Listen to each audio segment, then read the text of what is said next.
Okay. This is called a Sherman set screw connector.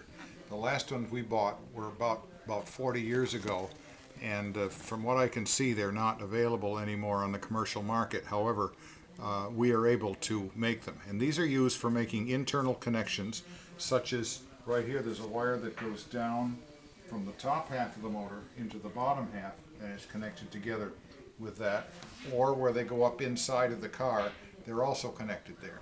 It's a brass tube with the original screws are iron screws, and they tend to rust, so we're going to replace them with stainless steel because we found that some of them were very, very difficult to take apart.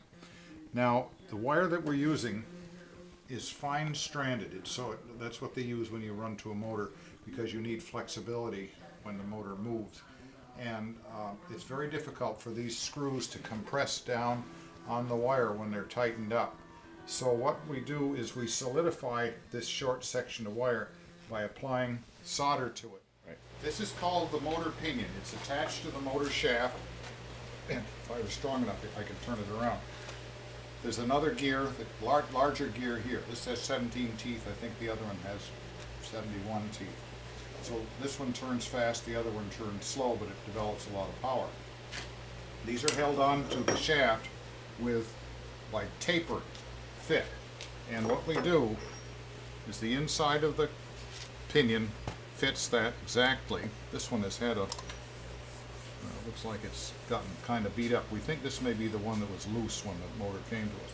There's a key on the other side that fits into the keyway right here. But that, we don't depend on that keyway to hold everything. Alright, why doesn't that fit? There we go.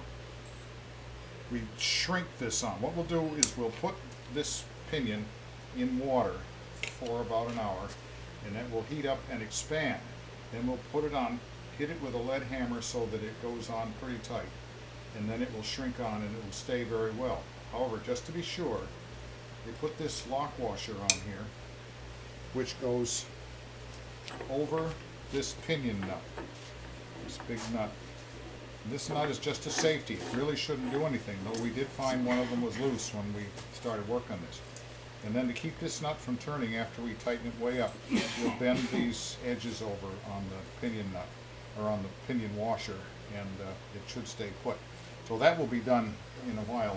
We are going to get some other things done, and then we'll do all four of them at once.